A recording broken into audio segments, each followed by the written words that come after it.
When someone is the victim of a crime, they usually know where to turn for help. But what if the perpetrator is a government? Who do we turn to then? Who should be held accountable? This is a story of a CUNY graduate who became a MacArthur Fellow and his historic work in civil rights litigation.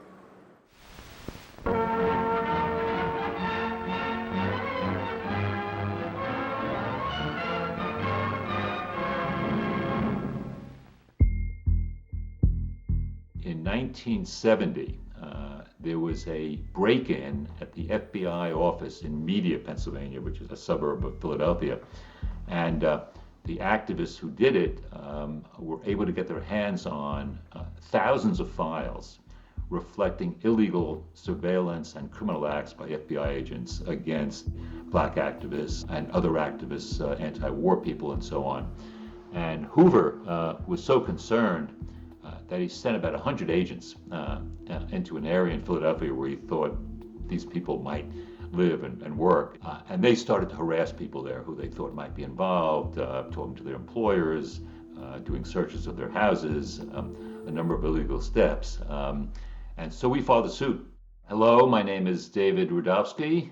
I was awarded the MacArthur Fellowship in 1986, and I am a CUNY Laureate.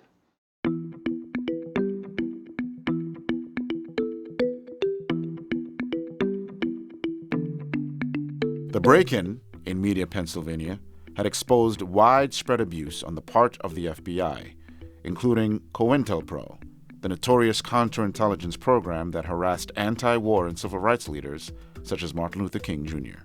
It also exposed wiretaps of phones that had been conducted without judicial authority. The surveillance itself was determined to be illegal, but the question of who bore responsibility was still an open one.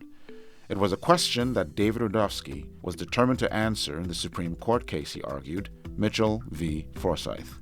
So Keith Forsyth, who was our client at the time, had been overheard in one of these taps, and we sued John Mitchell for authorizing it.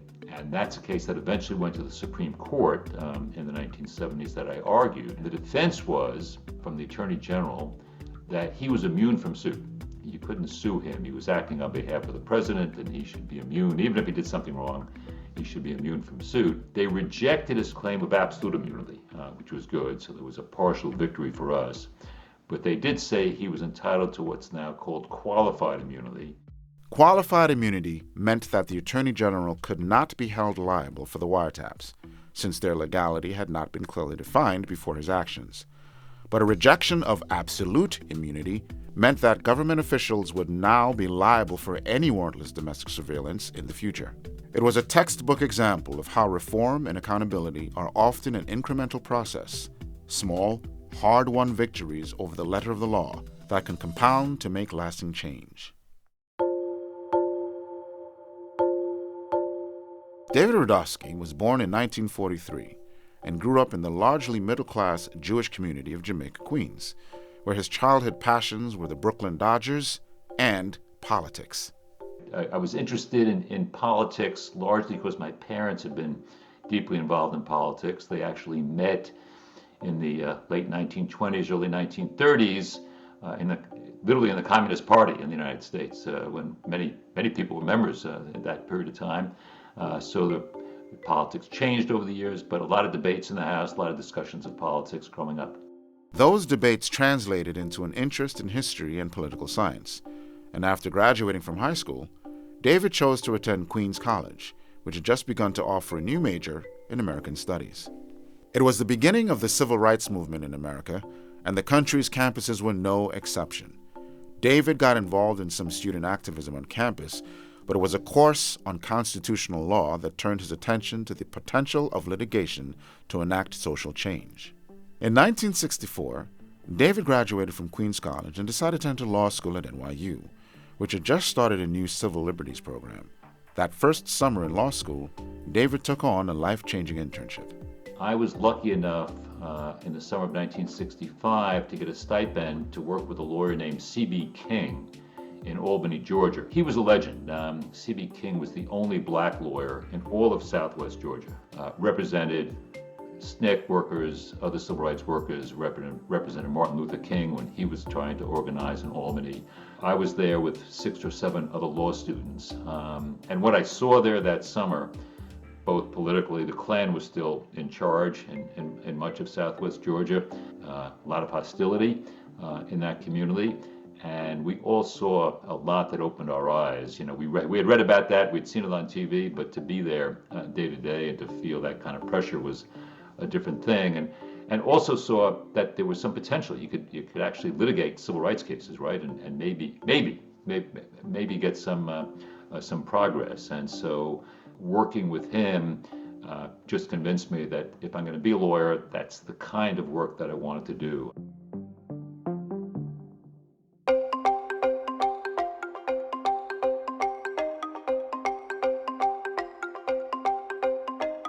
In 1967, David graduated from NYU and participated in a clinical program at Penn Law School, where he gained experience working on real cases as a public defender. Fortunate enough to have no debt from Queens College or law school, David linked up with a colleague from the program, David Carey's, and in 1971, the two decided to form their own law firm with a focus on civil rights cases. One of their first cases involved the conditions of the Philadelphia jails, where unsanitary facilities, inadequate staffing, and overcrowding were creating unbearable conditions for inmates. David's firm brought a lawsuit in Pennsylvania State Court, and in 1972, the court found the conditions to violate the Eighth Amendment, which bans cruel and unusual punishment. But even an unambiguous victory didn't mean a smooth road ahead. The court issued a long injunction for changes in the system, and we thought, well, that'll change things, right? You know, it's well, here we are, 55 years later. Jackson went on for some 30 years as we went back and forth. They were in compliance, they were out of compliance. Once that case ended, we've had 3 or 4 reiterations of it, and there was a learning experience there. You can win, but you better stay on top of it because things always don't remain the same.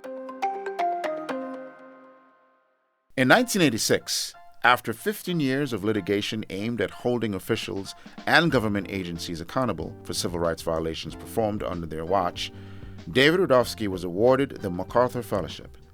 The monetary award allowed him more freedom with his firm's finances and case selection, and provided a national spotlight on the kinds of civil rights work he and other lawyers were doing around the country. It also earned him a memorable response from a family member. My mother, who, as I say, started in the Communist Party, then split after the Stalin-Hitler pact, but still a kind of devoted socialist, right, and fair-minded. And when I called her and said I got the MacArthur Award, she said to me, "I thought they gave that to really smart people," which is my mother's reaction. And why would they give so much money to one person when you could have given 300 people that kind of money, right? Which kind of totally reflected her politics. I said, "Thanks, Mom." Today, David Rudovsky is a senior fellow at the University of Pennsylvania Law School, where he teaches courses in constitutional criminal procedure, criminal law, and evidence.